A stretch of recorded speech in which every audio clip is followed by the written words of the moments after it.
This mic. Oh, kau ni na. Nabar na kayo. Adi, luar biasa na turun kiaw eh. Nuhabar leh, latahurilla. Nuhabar, oke. Ilatahuri. Oke. Beri kemuliaan untuk Tuhan.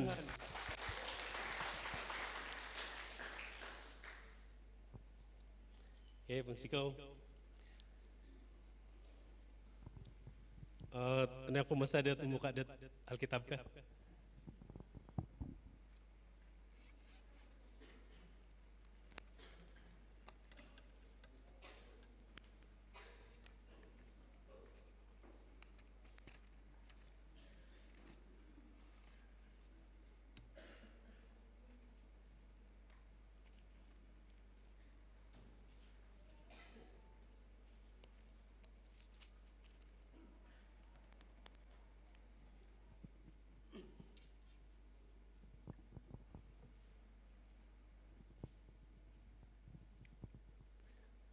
Kita cakap Melayu atau dusun?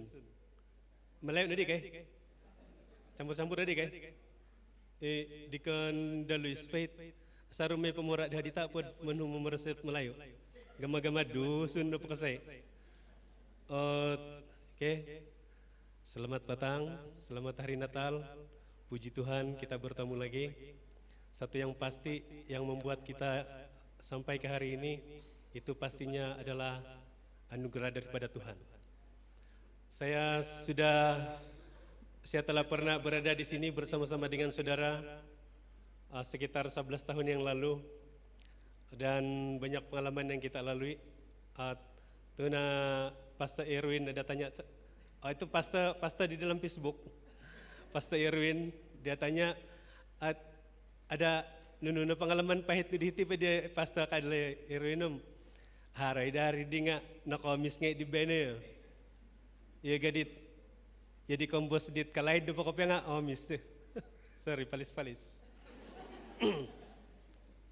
Oke. Terima kasih untuk pengursi pelaksanaan Natal Deacon Frederick. Satu yang saya berasa sedikit macam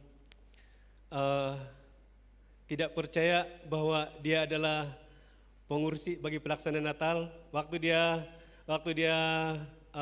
kasih WhatsApp saya, dia kasih perkenal apa tugas dia dan apa harapan dia, yaitu supaya saya dapat bersama-sama dengan saudara dalam Natal ini. Tapi yang saya pikir waktu itu ialah yang saya ingat dengan dia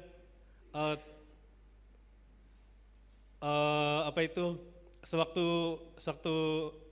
berada di sini yang saya ingat dengan dia selalu bermain main music drum, dan satu yang saya berasa kasihan dan terkilan dengan dia ini karena dulu pastor ada buat itu mijak pimpong kan, selepas kebaktian diorang si Irwin di sana sudah menunggu mau lawan si pastor.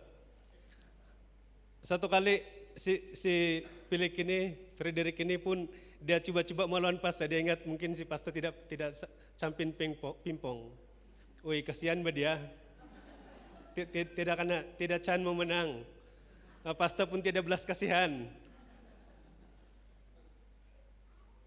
Nimrod, masih kau, Wilson,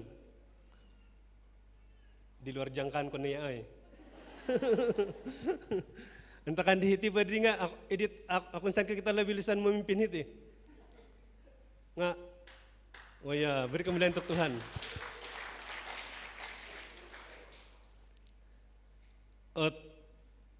Sebelum pegesong lagu Yao Ditino, sebelum dia masuk lagu tadi kan ada dia buat renungan atau khotbah singkat. Apa itu yang apa nama itu? Transition itu, hari transition dari lagu ke lagu yang lain. Saya tanya dengan ini Deacon Selikun, saya minum warak daul lah kangko. Tapi neto binai antara ciri nepet dulun det, antara ciri orang yang ada Roh Kudus di dalam diri dia dapat meluahkan dengan lancar, dia dapat meluahkan dengan mudah hal-hal yang ada di dalam Alkitab, hal-hal yang ada di dalam hati dia, hal-hal yang ada di dalam iman dia, atau yang lebih tepat lagi adalah hal-hal yang diberitahukan oleh Roh Kudus. Tahniah. Adi akan mulai dari tanpa stand kadang.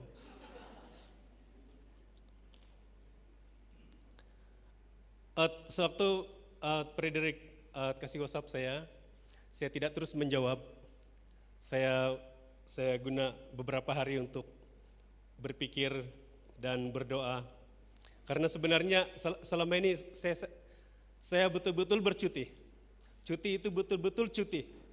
Sewaktu saya karena undi sebagai timbalan setiap sidang dalam pemilihan musyawarah agung, saya letak jawatan. Saya betul-betul tidak mau terlibat dalam apa-apa pelayanan. Sebenarnya datang di sini dan berkhotbah itu agak semacam pergumulan sudah bagi saya karena saya sangat jarang berkata-kata ini. Saya lebih banyak pengreli taku gata di tadau-tadau, pengraja aku berutak di tadau-tadau daripada kehidupan seorang hamba Tuhan yang hari-hari berkata-kata. Jadi minta maaf kalau saya punya perkataan ini tidak lancar. Waktu Frederick kasih WhatsApp saya kasih biar beberapa hari. Tapi ada satu yang berbicara di dalam hati saya yang memujuk saya supaya saya datang di sini. Nanti kalau kau datang, nanti kau kasih cerita itu mimpi. Sebenarnya saya ada satu mimpi yang luar biasa. Sekitar tahun 2014, saya bermimpi, saya di Tongkurus. Dalam tidur, dalam mimpi itu saya di Tongkurus. Tapi tak macam mana saya boleh nampak kiau ini dengan begitu jelas sekali. Kereta yang lalu lalang di jalan raya itu saya nampak dengan jelas sekali. Ini kita punya kiau, ini kita punya gereja, semua nampak jelas betul. Di dalam mimpi itu saya heran, bagaimana ini, bagaimana begitu jauh saya di Tongkurus, tapi kenapa saya boleh lihat kiau dengan jelas? Tiba-tiba bukan lagi saya di Tongkurus, tapi saya semacam di atas dan saya memandang kita punya sidang ini dari atas. Saya nampak kita punya gereja, disinilah saya berkhutbah dulu, disinilah saya melayani dulu. Ketika saya nampak itu rumah pastor, disinilah kami pernah tinggal 3 tahun. Ketika saya nampak itu tangga simin itu, disinilah diorang si Jamaica, diorang si Peringka bercerita dengan kisah diorang Kangku Metigia. Disinilah diorang selalu duduk bercerita. Kita kalau lihat koperasi, hitinga disinilah juga istri saya pernah jadi jaga koperasi. Saya betul-betul heran bagaimana saya boleh lihat itu.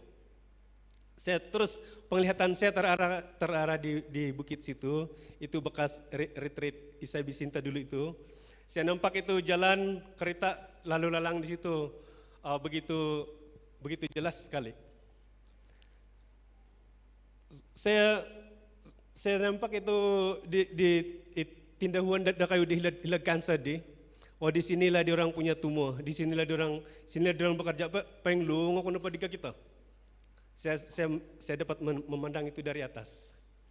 Sementara saya terkagum-kagum heran bagaimana saya dapat mimpi itu. Dalam mimpi itu saya heran tuh begitu.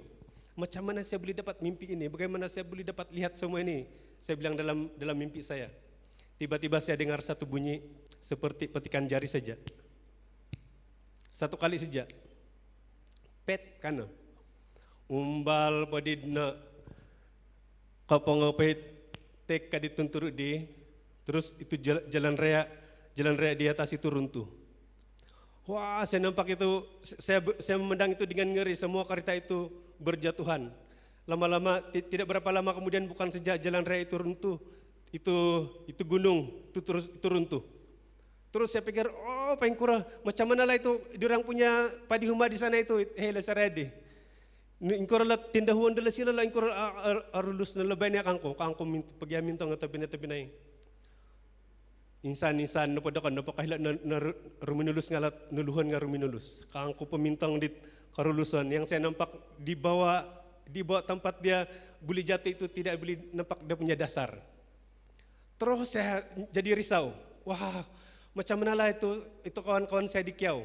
Macam mana lah diorang si Penatok Yapin itu, macam mana lah diorang si anu kamu semua lah saya ingat. Saya sempat melirik dengan sekejap. Rupa-rupanya tempat yang saya lihat sebentar tadi itu sudah berbeza. Rumahnya sudah sedikit, orangnya sudah sedikit. Dan semua itu runtuh. Setelah itu runtuh, tiba-tiba saya sendiri berada di atas tanah. Sewaktu saya di atas tanah itu saya lihat banyak orang lari dengan muka yang sangat ketakutan. Lari dengan sangat ketakutan karena bencana itu. Dan saya lihat itu tanah ina po tanah dit kapiduntup ya kapiduntup pe tanah ina po tulunit au busan dit kapiduntup daw di nga kaligod na po dit yo po pinaligod. Mengeri na kapya. Satu kali saya bilang saya pun jadi takut, saya terus berlari. Tapi saya bilang, di mana mau lari ini? Sebab waktu itu saya sudah lihat bahwa bukan saja di sini, tapi di seluruh kawasan ini, itu dia punya tanah seperti kepingan polistiren di atas air. It is not stabil daw. Kangku di, oh Tuhan, tidak sudah tempat saya lari. Saya duduk dan saya bilang, Tuhan terimalah nyawa saya. Dan seketika itulah saya terus terbangun. Wah, saya berpeluh ketakutan. Berdoa pun saya tidak dapat. Dan itulah yang menjadi mimpi saya dengan kawasan kita di sini. Saya harap itu tidak betul, tapi saya harap juga itu betul. Ada makna dia. Karena yang baik dia dalam mimpi itu, sewaktu saya lihat itu, kita punya kampung di sini sudah berbeda. Waktu saya sempat lirik, waktu saya risau, rumahnya sudah lain, orangnya sudah sedikit. Selepas beberapa waktu saya coba tafsir sendiri itu, saya punya mimpi. Antara yang saya pikir ialah, seandainya ada satu perkara dahsyat berlaku masa akan datang, anak-anak Tuhan sudah diangkat. Karena saya lihat kawasan ini sudah berbeda, orangnya sudah sedikit, saya tidak nampak kamu. Woi, puji Tuhan. Jadi tebinai. Sewaktu itu saya tidak mengerti mengapa tanah itu boleh mengelongsor, boleh seperti mengalir, boleh seperti itulah, seperti licak saja itu tanah. Tapi sewaktu kejadian ada satu kejadian di Indonesia itu kan yang disebut likuifaksi itu kan, itu tanah mengalir. Menurut kesaksian di orang lebih kurang itulah ya apa yang saya lihat. Jadi itulah antara perkara yang telah memujuk saya untuk datang di sini. Jadi puji Tuhan.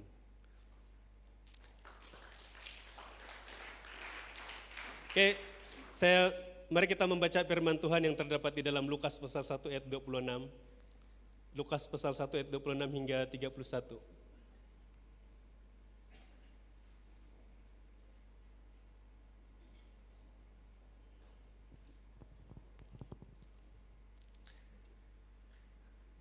Sewaktu di sini dulu kita belum ada Facebook, kita belum ada WhatsApp, kita punya telepon pun ala kadar. Itulah telepon kita, itulah telepon kamu yang canggih pada waktu itu.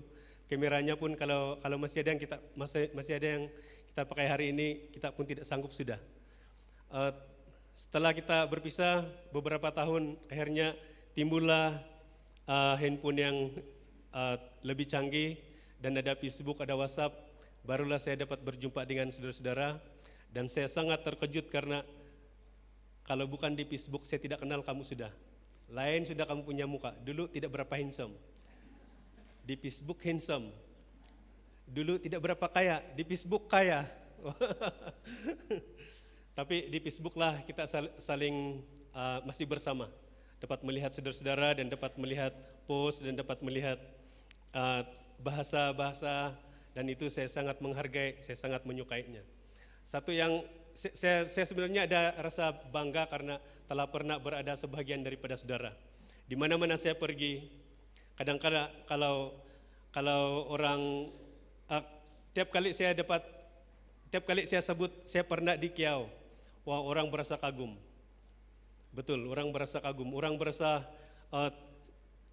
pada mulanya kalau belum karena sebut itu Kiau, orang seperti mau memperrendah-rendahkan saya. Tapi kalau sudah sebut saya pernah di Kiau, wah mereka pun jadi segan. Hadi, lawak ni, tepeti. Ada satu kali, sekarang ni saya betul-betul petani. Kadang-kala urusan yang disebut urusan baja, urusan subsidi, urusan apa-apalah daftar dan sebagainya. Ada satu kali di pejabat peladang itu, betul-betul ada perbedaan orang dari sebelah sini dengan orang di bawah itu. Orang dari sebelah gunung ini daripada orang kami yang di sana di dataran. Ada satu orang saya lihat, saya nampak saja ya orang itu dari sebelah sini, tapi bukan dari Kiau Taburi. Saya lihat dia putih, wah macam orang Kiau ini saya bilang. Tapi saya tidak berani tanya. Satu kali dia limpas di dekat saya, dia mengeluh, begini begitu. Saya tanya, hangga kita ada nuna kangkom mantada ko Kiau dulu kah? Tapi binay, kalau ini punya kau sirba, kamu akan berbeza daripada di sana karena di sana orangnya hitam-hitam. Oke, saya baca firman Tuhan yang saya sudah sebut tadi. Lukas pasal 1 ayat 26 hingga 31.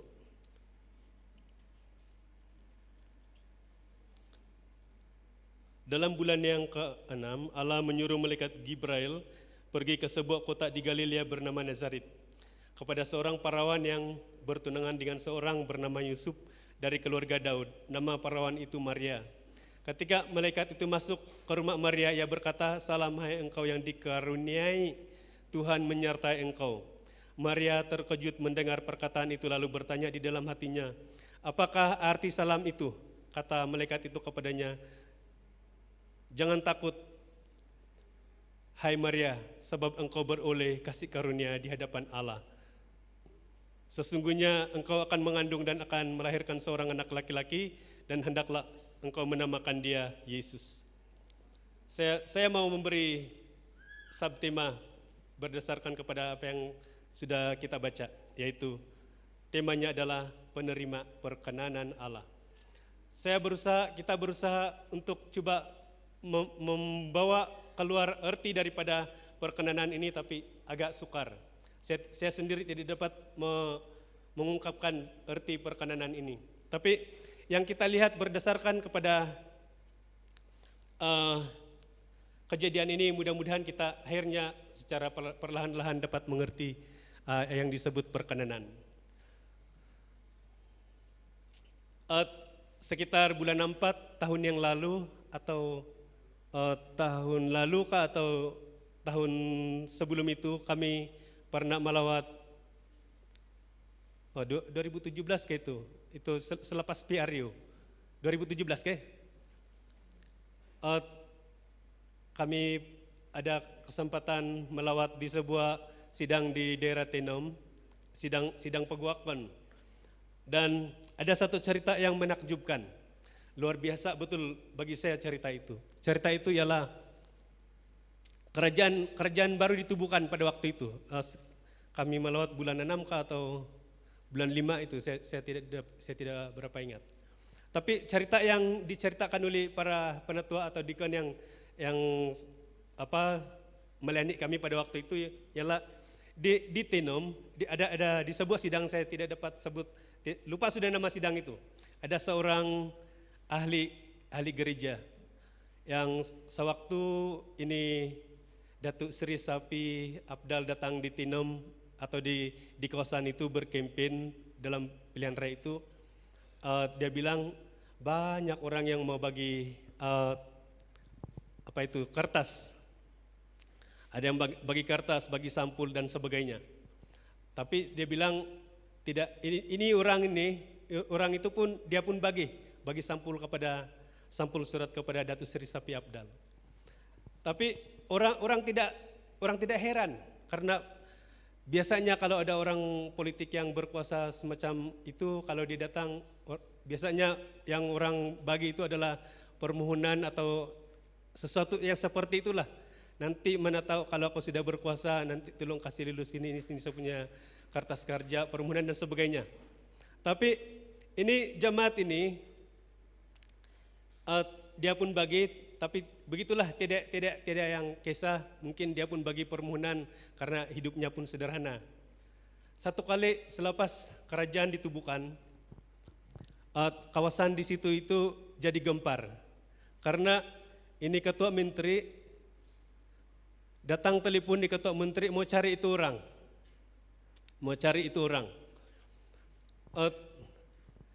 Lalu itu adik kepada orang itu orang itu datang kepada itu adik dia. Dia bilang, saya mendapat telepon daripada ketua menteri, tolong bawa saya berjumpa ketua menteri, dia bilang. Itu orang. Itu adik dia itu seorang kontraktor, dia orang bilang. Jadi dia bilang, wah, macam mana kau orang macam mana kau layak jumpa ketua menteri, sedangkan kami ini pun hari-hari di Kota Kinabalu pun tidak pernah dipanggil oleh ketua menteri, dia bilang. Kau ini gila sudah kau ini, dia bilang. Orang kampung biasa tidak apa-apa, mana ada ketua menteri panggil kau, jangan-jangan orang kasih main-main kau ini, dia bilang. Tidak, dia telepon saya, dia bilang.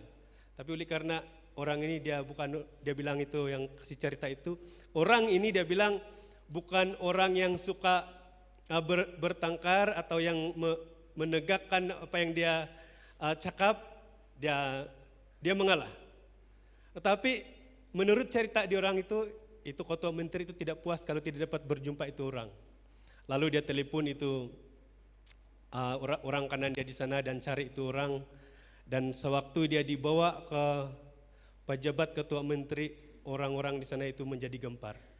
Saudara-saudara, agak-agak kenapa ketua menteri mau mencari itu orang? Sebenarnya dia orang suruh kami tengok di YouTube. Ada di YouTube ini dia bilang. Tapi tidak sempat dibuka pada waktu itu. Rupa-rupanya itu orang itu sewaktu Datuk Seri Sapi Abdal datang di Tinom, dia pun bagi sampul surat seperti orang lain.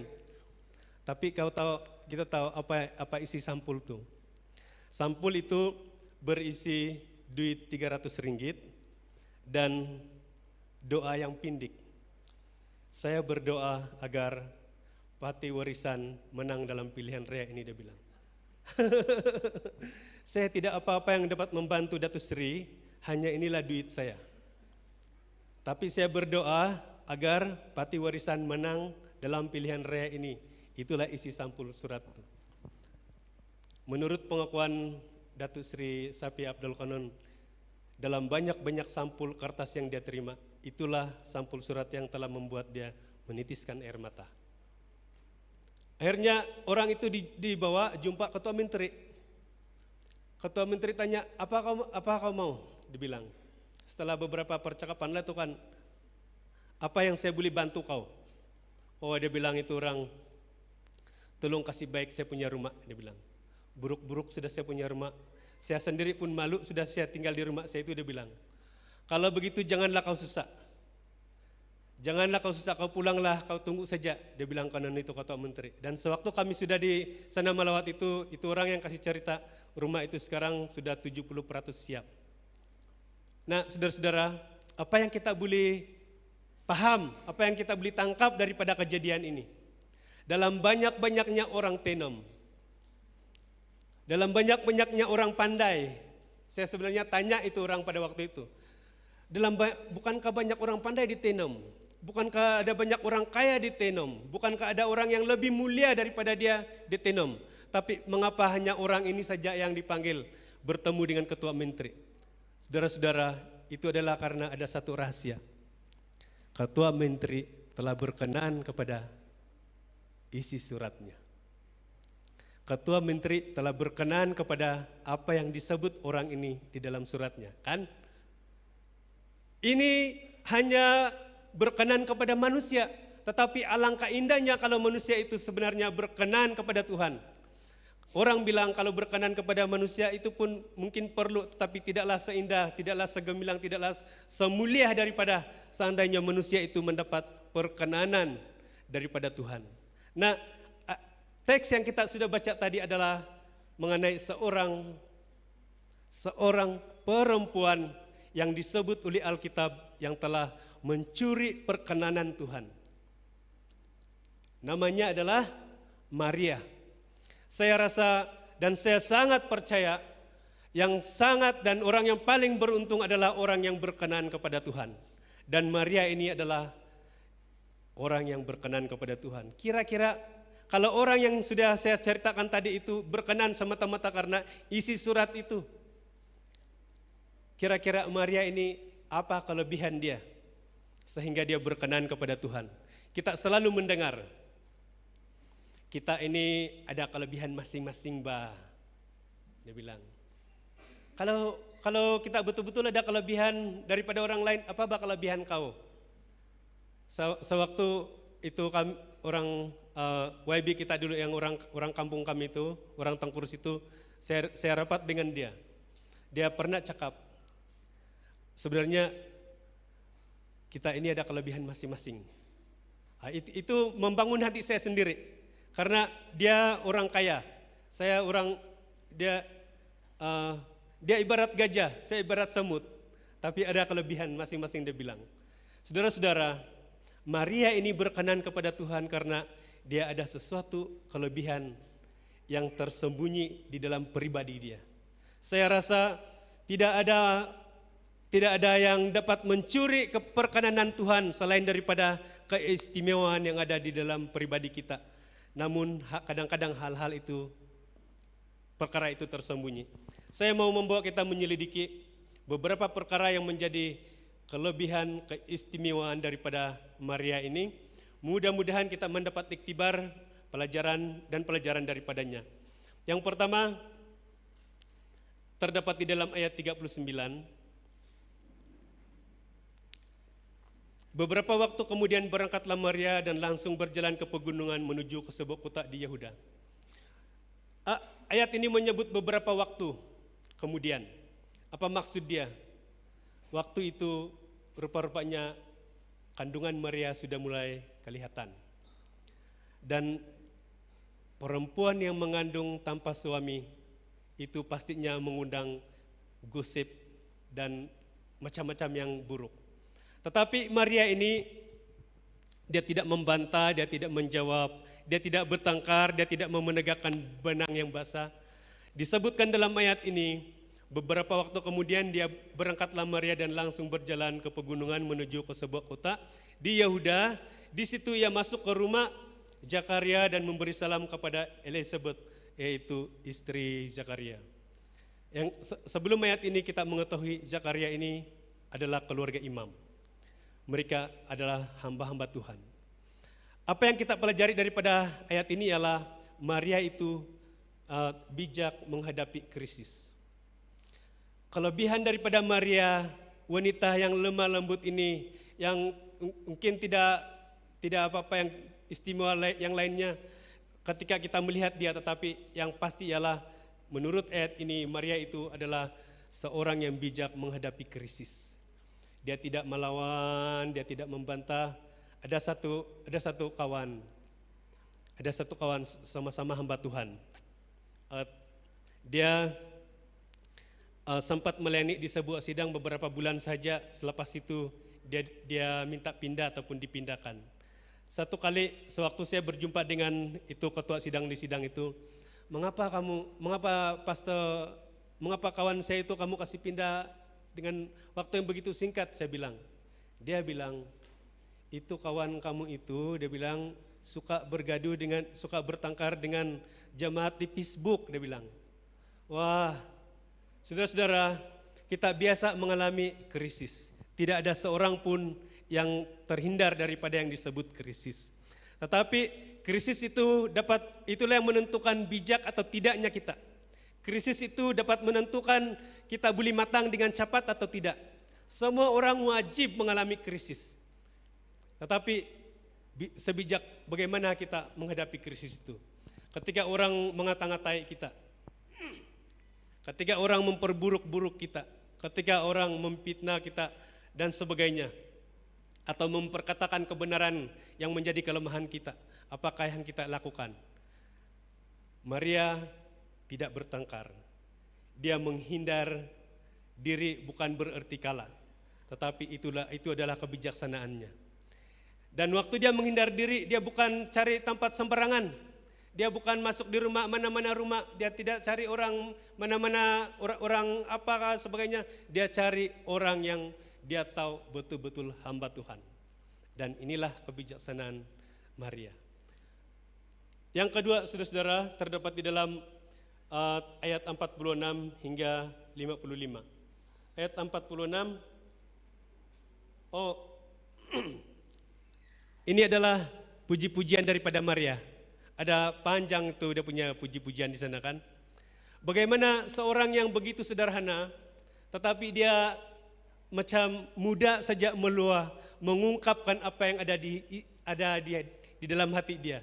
Itulah yang saya ingat, ayat inilah yang saya ingat sewaktu saya nampak Wilson memimpin di sini tadi. Dan memperkatakan apa yang saya sebut transition daripada lagu 1 ke lagu 2. Kita pernah melawat di Isaibi Sayap satu ketika dulu waktu diorang si Bon masih kecil-kecil. Diorang si Junior, diorang si Bibian masih kecil-kecil.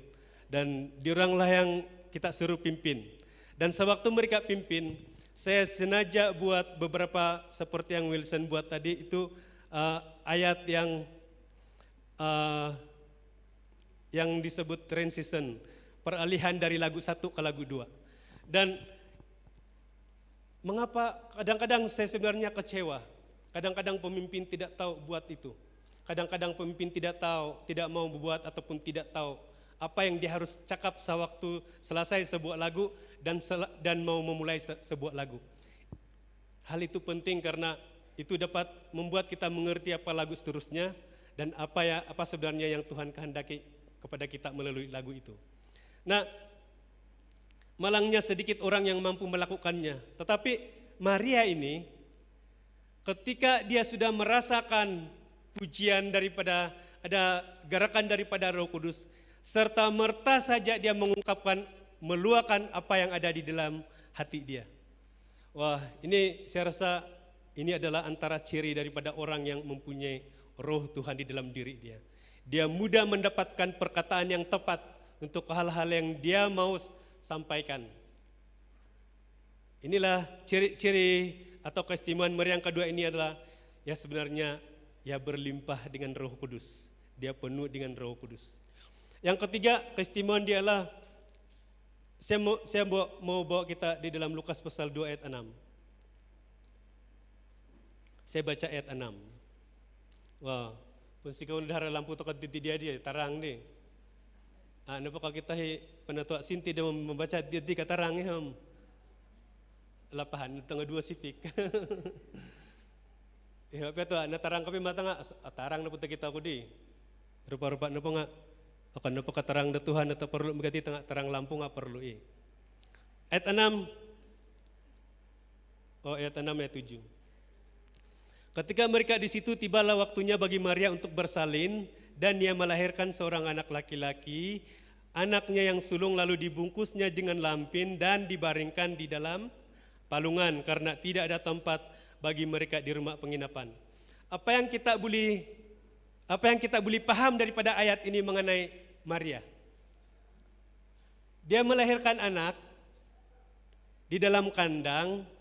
Nasib baik ada lampin, tak lampin apa yang dia bawa atau lampin dia tidak tahu tapi memang ada lampin, tapi anak itu dibaring di palungan. Apa yang kita boleh pikirkan mengenai Maria berdasarkan ayat ini? Saudara-saudara, kadang-kadang antara masalah di dalam keluarga adalah rungutan dan keluhan istri kepada suami. Kan? Kalau tidak cukup duit bulan ini, kau ini suami apa, kau ini malas, tengok suami si anu rajin. Kau ini suami macam mana kau ini, tengok kita punya rumah. Tengok kita punya rumah paling-paling simen sejak di lantai, tengok diorang punya rumah tile. Kau tengok suami diorang dapat gaji ribu-ribu tiap bulan, kau punya sedikit saja macam mana kita mau hidup. Kalau suaminya pergi gereja, Allah macam mana lah kau punya pakaian ini. Kau tengok tuh pakaian si Pastor Bin dulu baru kau apalah kau punya pakaian ini. Kadang-kadang yang menjadi masalah di dalam rumah tangga itu adalah keluhan dan rungutan daripada istri. Kalau kehendak dan cita-citanya tidak dapat dipenuhi, dia mulailah merungut. Tetapi apa yang berlaku kepada Maria?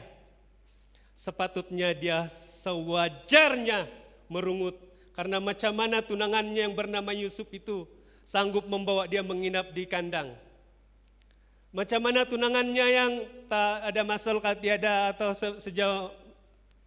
Tapi macam mana laki-laki ini membawa dia menginap di kandang, dan sudahlah menginap di kandang, lahir lagi dan anaknya yang sulung itu seharusnya mendapat layanan terbaik, sebaliknya dibaringkan di palungan. Bukan sewajarnya dia merungut. Tetapi inilah keistimewaan daripada Maria. Kayak ya namuti tangan dukiau ti Maria ti. Kayak ya nakabetan tangan dukiau ti Maria itu adu dia merungut. Kayak adu amu menasal dasau. Menasal datang anak. Nakura kagena tu. Iyo intangay bagi tangan anak di ko. Nya silay busul di ko. Ay so hitid dia. Hitin apa nga iya di Mariaya kau ya. Ando ayan no kaya kau ya nga ada kasusa ando ada karawaraw. Ginama sumimalahing ginaw no kasumimalahing pada ginaw nom kasimban kay bagian na kadaw. Kayo no mutid ko kaberes-beresan ni tigyaw terngong ko. Iya hiladahay. Akaul kaniya tanak. Intang ko ya. Kusaya manusia piring. Nga sila ibusul di ko. Menasalo ko na nasusulit ang kurus di. Hiti ako dahil kiyaw nasusurid di. Nga asan ang gad hila ako tang kurus na nasusuto nakarangaw ko di kisadit ya dire. Ya dinahat. Tapi Maria ini dia bukan seperti itu. Dia bukan wanita yang mudah merungut. Kadang aku mudah merungut kadit. Tengah sawada ko kah inang kasaw. Ita nang kasaw kadang dia merungut itu lundeswai.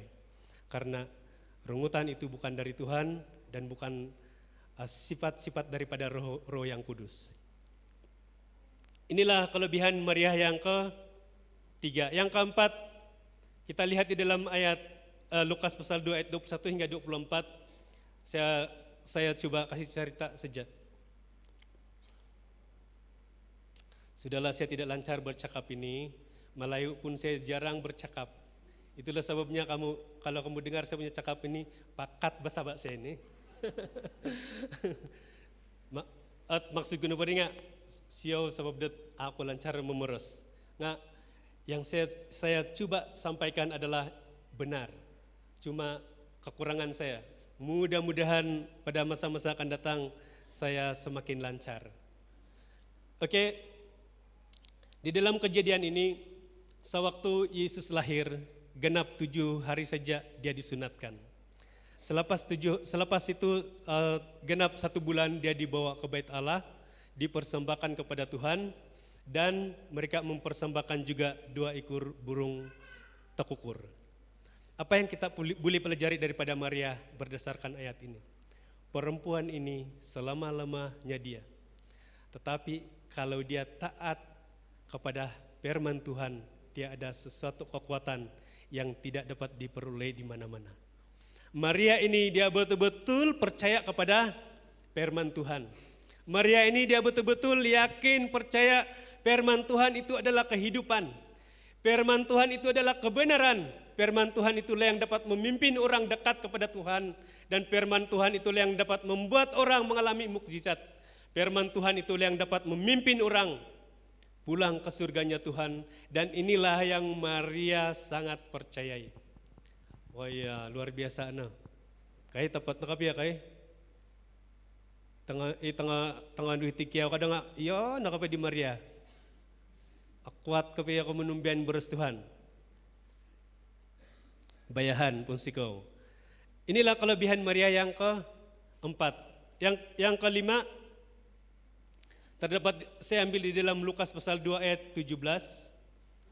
Ini saya mau baca kali ini.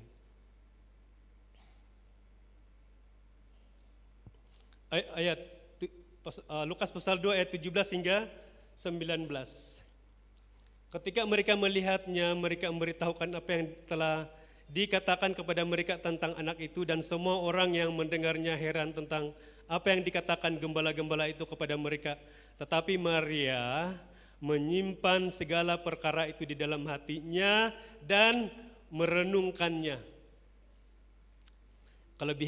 Inilah kelebihan Maria yang kelima yang saya sempat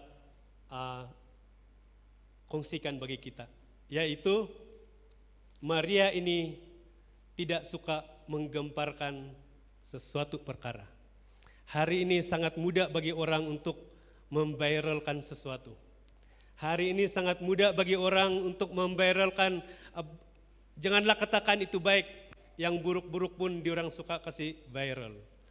Bagaimana dengan kita? Maria sewaktu dia dengar laporan daripada para gembala ini, laporan itu begitu luar biasa.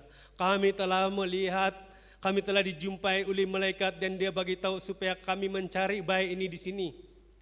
Dan sewaktu kejadian ini begini luar biasa, wah kami sungguh gembira karena telah bertemu. Sebenarnya saya sangat percaya bahwa tidak ada ibu-ibu yang tidak gembira kalau anaknya luar biasa. Kan semua ibu, semua wanita gembira dan bangga kalau anak dia itu luar biasa. Baru yang pagi-pagi tadi saya melihat ada satu di Facebook. Inilah baiknya ada Facebook sekarang nih. Tidak perlu pergi sekolah Facebook pun boleh sudah. Ada anak yang menjadi viral karena dia pandai menari. Daripada tarian dia itulah dia dijemput di mana-mana di seluruh dunia. Dan inilah yang disukai oleh ibu-ibu yang saya sebut tadi, betapa bangganya seorang ibu kalau anaknya itu luar biasa. Tetapi Maria ini ketika mendengar anak yang dilahirnya itu luar biasa, bagaimana? Apa dia buat? Adakah dia terus pergi keluar dan mengalai begitu? Oh, tapi naik luar biasa. Namun tidak anakku nasusubai ni kah? Saudara kudat, saya rasa kalaulah ada orang yang seperti itu, dia sewaktu anak dia lahir dan dia dapati anaknya itu luar biasa, saya rasa orang pertama yang dia mau bagi tahu adalah orang yang dia iri. Saya punya anak lebih pintar dari anak kau. Saya punya anak dapat 7, mana kau punya anak berapa? Dia punya dapat. Tapi Maria ini ketika dia mendengar perkara yang menggemparkan itu, yang sebenarnya menguntungkan dia, apa yang dia buat? Dia menyimpan itu di dalam hati. Menyimpan di dalam hati dan merenungkan. Merenungkan ini mempunyai arti atau makna yang lebih jauh. Yang berarti seandainya saya bagi tahu kepada orang lain apa baik buruk dia. Seandainya hal ini menjadi kedengaran kepada orang lain, apa respon mereka? Tidakkah mereka nanti memburu atau berniat jahat terhadap kami? Wanita ini betul-betul dia mempunyai pandangan jauh dan pandangan yang penuh dengan hati-hati yang bukan kayak kemendati di mulut tempayan. Inilah kelebihan daripada Maria. Saudara-saudara, menerima perkenanan daripada Tuhan itu memerlukan sesuatu yang disebut kelebihan, yang menarik hati. Seperti orang Tenom tadi itu, dia telah menarik hati ketua menteri. Maria ini telah menarik hati Tuhan, sehingga pada waktu itu Tuhan telah menyuruh malaikatnya, malaikat Gibrail, pergilah ke Galilea. Kalau kau sudah datang di sana, kau jangan sembarangan masuk rumah, kau jangan sembarangan datang kepada orang, kau jangan sembarangan datang kepada orang yang kau lihat cantik, orang yang kau lihat tegap, jangan kau sembarangan masuk ke rumah yang kau lihat cantik, tegap dan sebagainya, tetapi kau pergi ke satu tempat, satu kota yang namanya Nazaret. Di sana pun jangan kau sembarangan cari orang, di sana pun jangan kau sembarangan jumpa orang. Kau carilah seorang yang bernama Maria. Pada hari ini aku berkenan menganugerahkan kepadanya satu perkara yang besar. Satu berita besar yang membawa sukacita yang besar. Hari ini akan lahir bagi Israel juru selamat bagi dosa mereka. Maria ini telah mendapat perkenanan daripada Tuhan karena apa yang disebut kelebihannya. Saudara-saudara, saya rasa dan sangat percaya setiap daripada kita ini menghendaki diberkati Tuhan. Tidak ada seorang pun yang tidak ingin diberkati Tuhan. Sewaktu saya melayani di sini, itu remaja-remaja, saya lupa sudah setiap hari berapa kami berjumpa, tapi di sinilah kami duduk tuh. Agak ya timimpor iteri paham korok nadi. Ilo na podar drum diteri ngaheti. Om mereka ako nam heti. Om mereka ako na tanganak dim pento to kaladiti. Mereka ako na Bibian, mereka ako na Sibon, mereka ako na ya isay miseri di. Lihan ko na nga ingaranit aga pupila ko pila di. Ese. Gasa-gasa ko di ka. Harap pagyan ano dati ba na biliho ko matiti, biliho ko ngaran na tulun, biliho ko rupad tulun. Ila pesa ako dat, wago pa kagunting ay ako nakatutun. Sepad muli na siyam, mangatok na siyam, abang buka pintu, kanapyam, ako nakapya katutun. Antakan, sa waktu kami, duduk lah kami di sini itu, at pintu, tok matigi ahiti din na, yahay na ngay dala Luna, yahay na ngay dala Jake Noel. Kain sana dit anak murid da Jefferson Dirwin, hiti ngay na sumambayang na. Nino bahan, at indapat antara bahan doa di nga, kebiasaan pa nga 3K, 4K. Inurid 3K, 4K. Kesehatan, keselamatan, kejujuran dan sebagainya. Ingkore bahan doa dati di ay gang anak na kita na dako di kapasian dako re. Tapi satu yang kita sangat pasti, kita berhadapan dengan Tuhan, mengikut Tuhan ini, kita selalu ada harapan. Harapan itu adalah melihat berkat, mengalami berkat daripada Tuhan.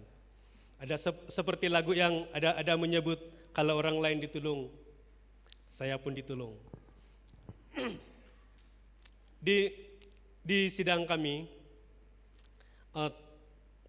kelompok sil bersekutu setiap malam Ahad. Dan ketika kelompok sil itu dalam persekutuan kelompok sil itu sentiasa diakhiri dengan doa, dan doa itu adalah doa permintaan. Bahan doa ini, bahan doa. Tapi dapat disimpulkan bahan doa itu adalah memohon diberkati Tuhan. Anak-anak diberkati Tuhan dan sebagainya. Saya pun saya pun begitulah. Saya doakan semua jiran-jiran saya diberkati, saya doakan anak mereka itu diberkati Tuhan. Anak-anak mereka yang di sekolah, anak-anak mereka yang sedang mencari pekerjaan diberkati Tuhan. Saya berdoa juga ya Tuhan supaya di kawasan rumah mereka ada pembangunan-pembangunan yang baru mereka buat, apa-apa sejak pembangunan, apa yang disebut kemajuan biarlah itu berlaku, diberkati Tuhan. Kamu tiga disampaikan lebih kurang tadi. Itang anak dahay di maghihum da karaja, itang anak dahay dit maghihum da jodoh nga paruba na Tuhan. Kabarakatain niya tila dit mintak di karihan no kangko. Insan maso, satu kali. Ini bukan sudah di persekutuan, saya sedang mandi di kamar mandi. Tiba-tiba Tuhan berbicara kepada saya. Betul-betulkah kau ikhlas dengan doa kau itu? Betul-betulkah kau menghendaki anak dia itu diberkati? Betul-betulkah kau ikhlas anak jiran kau ini diberkati?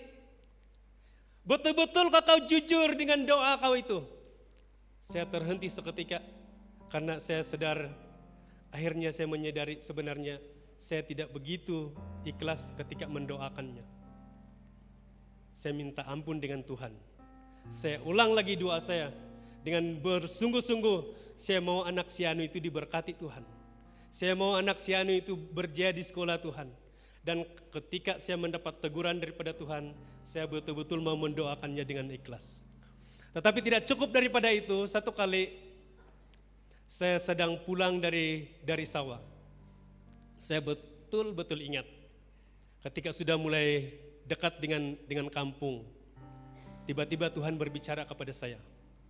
Seandainya anak si Anu itu ku berkati, seandainya anak jiran kau itu ku berkati, tetapi anak kau tidak ku berkati, bersediakah engkau?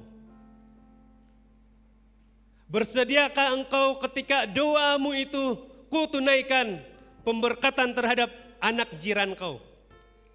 Itu pun menggentarkan hati saya. Tidak semena-mena saya menangis dalam perjalanan.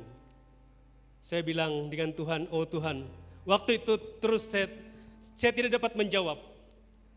Karena itu boleh berlaku. Tuhan ada kedaulatannya sendiri, dia ada haknya sendiri terhadap berkat dia.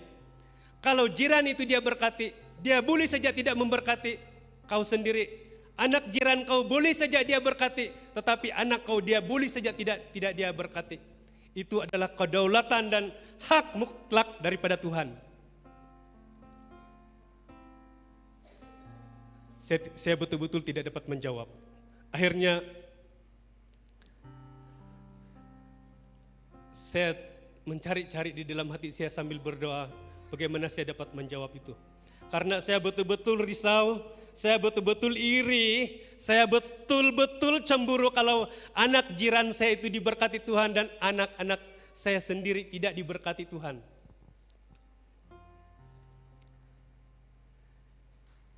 Akhirnya Tuhan sendiri menolong.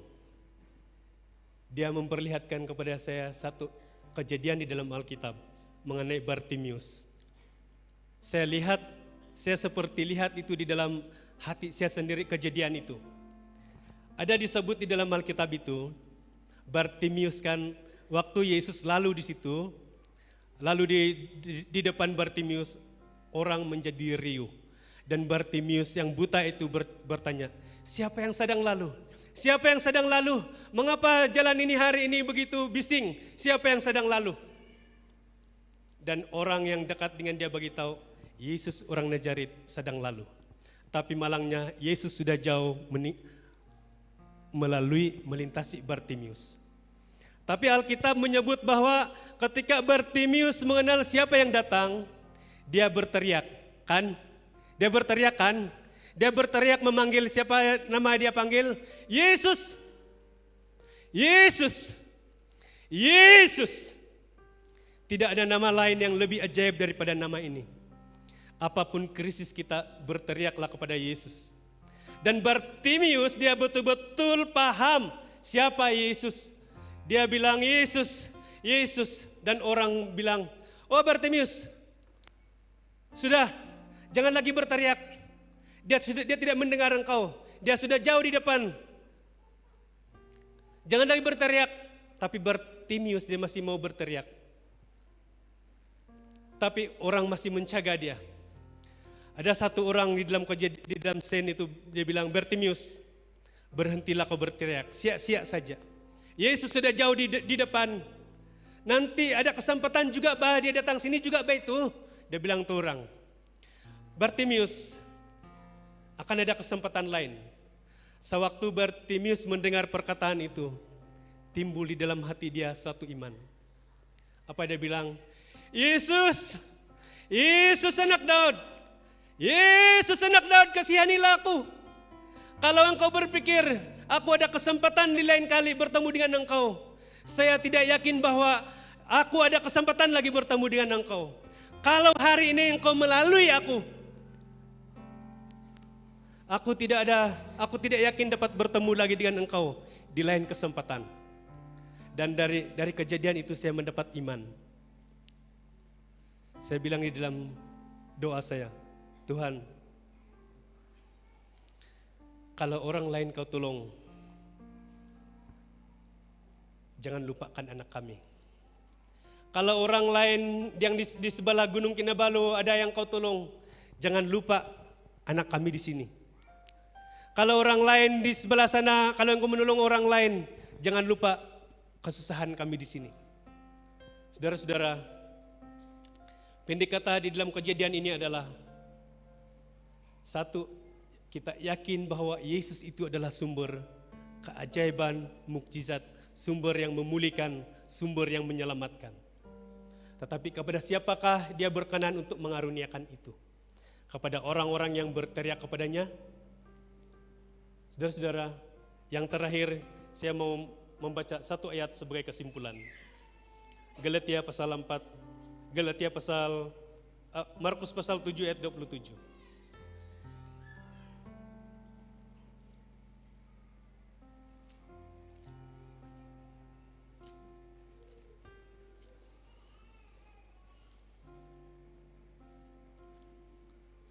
Markus pasal 7 ayat 27. Saya baca.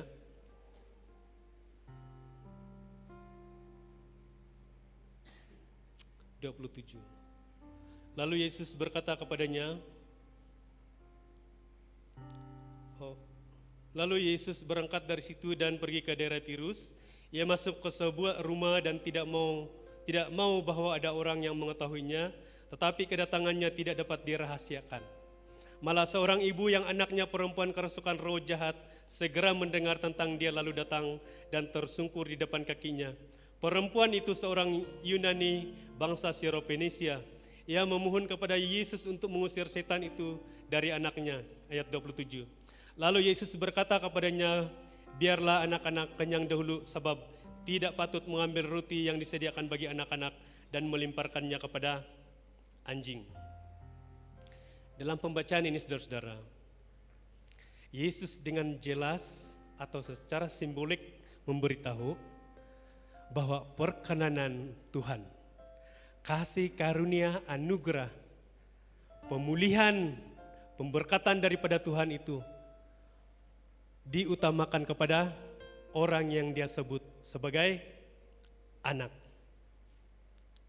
Tetapi perempuan yang datang ini tidak tergolong sebagai anak karena dia bukan orang Yahudi. Tetapi yang sangat pasti di dalam hatinya Tuhan, pemberkatan, pemulihan, dan hal-hal yang kita rindukan supaya Tuhan tunaikan dalam hidup kita itu diutamakan kepada anak. Diutamakan kepada anak. Bagaimana kita boleh menjadi anak? Anak apakah yang dia sebut?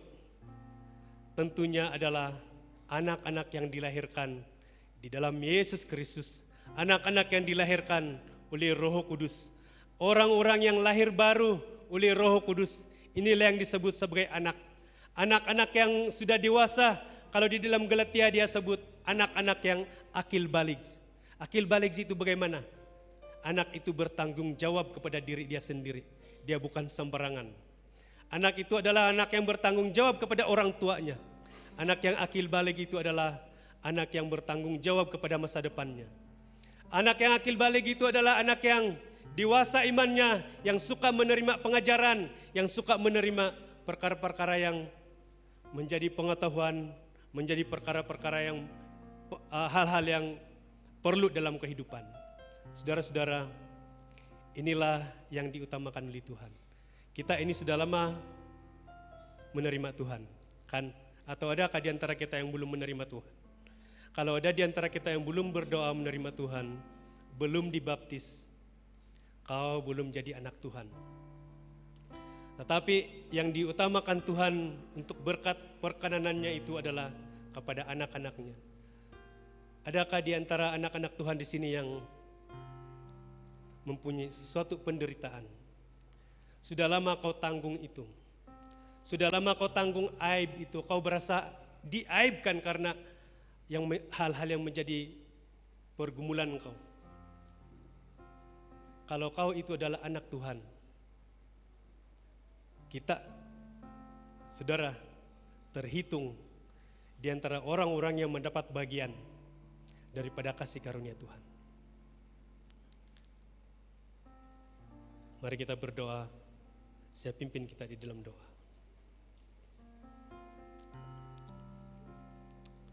Jesus.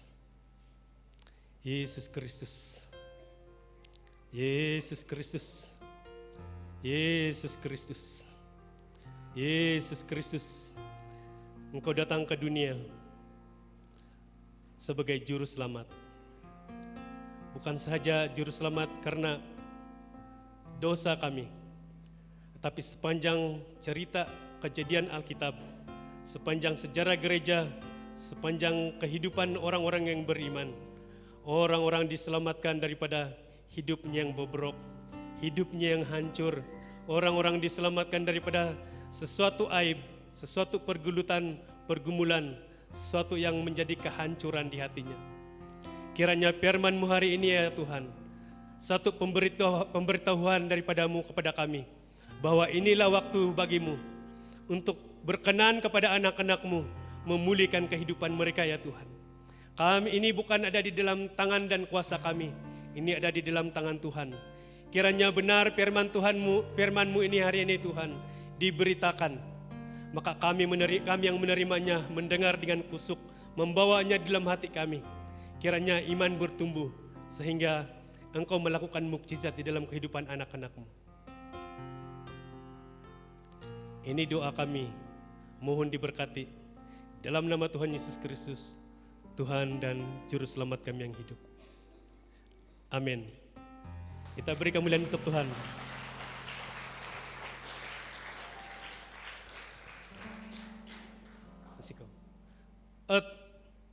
Untuk yang terakhir,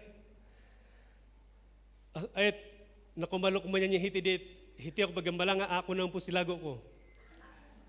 Makijin ako mga pusilago ba na. Okay. Tulong bagi ako at it make it nuge Sten. Nuge ang aran de. Sten na.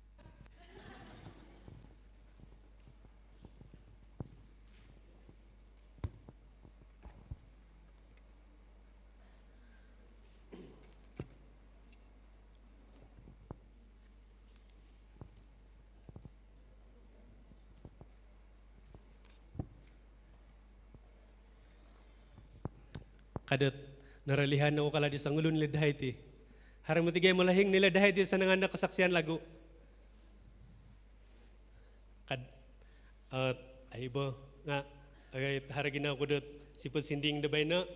Mana tao dot kapasinding ako no pang nga lebih tinggi ha kemungkinan kung kagulit dito sa bagay pasta.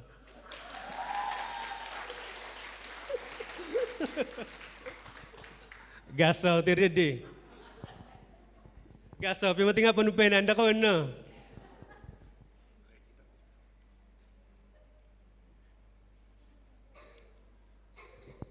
At, anong gari di? Antakan na po dit, amuda ako po nga, kalami, biasa, ni katitulo niti kalami krisis kay, kalami kasusahan. Terutama rit harat pengalaman ko pala nandet, ila di sa sidang penginjilan, dua hai ti sangulun, dua hai, iha hari tambalutku, nga, at luar biasa na cabaran di hila dito, sampai ina pa tambalutku di nga, ay siya nakai di jangka masada hai dat malendirium, sampai minili siya. Antara na pagkasusahan dit alami dahay dito binay nga, ay sa tisin dahay na yan hay tisin, ay sa di pamuli dahay wagas, mga kanpehen natok dorumbia.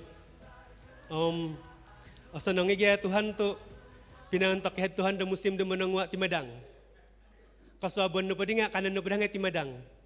Kambal niya ko mangkan timadang kasabon, kura-kura ko parimanan. Ato karate ako kamen sa dongon muti. Nga akhirnya ina pa tambalot kudihom tambalot kudihom minuli ised tawal nga doh no po nga harap berasa Tuhan idoh tahanay na kamatigay siya itinapalirik ditidi nga iringay na ditidi nasihat da Tuhan bagi do minan ko di pon siya di sa lagu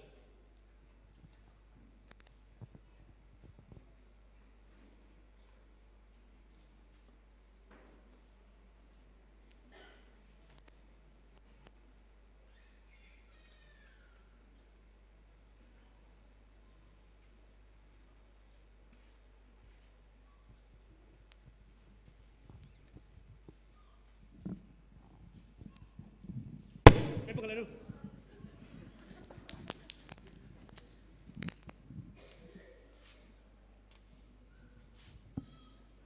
Siap.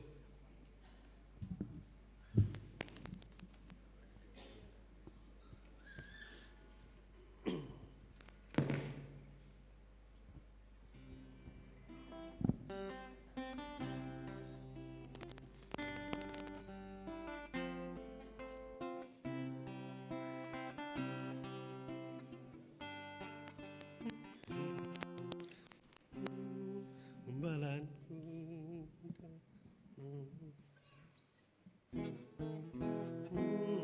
Umbalanku. Lagu nu penting pergumulan masa muda. Tina nu penting malahi aku nadiham pakongsianku bagi di tengah muda-muda.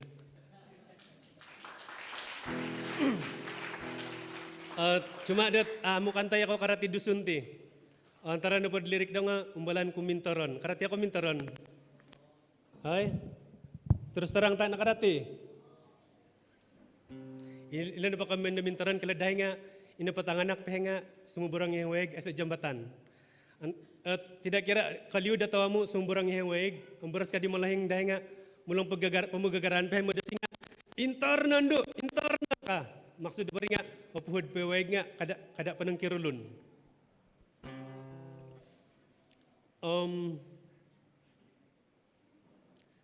Karanakan karati ako. Abing ranok kanaya ya, karati ako dia deh. Ranok ko, amo ko ranok.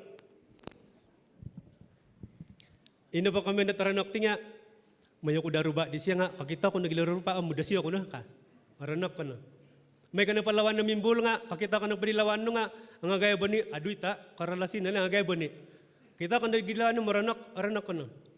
Nga sebagai sangulun tanganak dit, menghadapi de krisis susah atawamu atay tangolun di penguyad Tuhan kalami kesusahan kada koronok kada pedesi.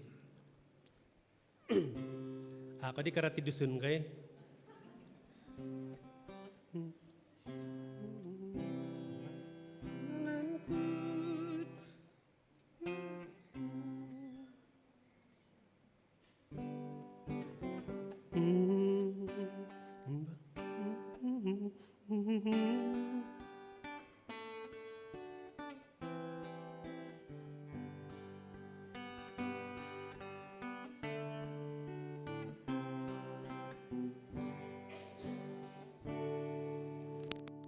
Anku mintoron mulang piat karanaban umbalanku sumiyo mulang piat korolosi umbalanku bindat tinopot tebatas daw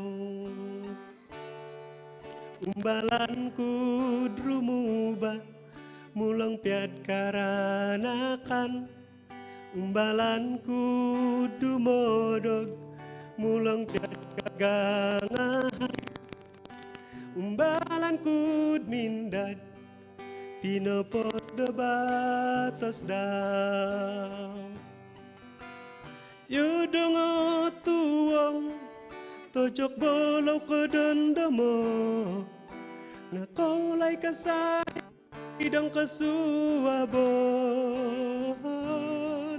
tinopot poros Tuhan awak kita teruhai ngakoin talang kasarit tinopot daw umbalanku menumbayan boros daw mulong ngau miagal di karahianku umbalanku mindat batos Tuhan mulong ngau miagal di kauhanganku ya dengar tuang tajak balau ka dandamo ngakolay kasari dang kasuabon.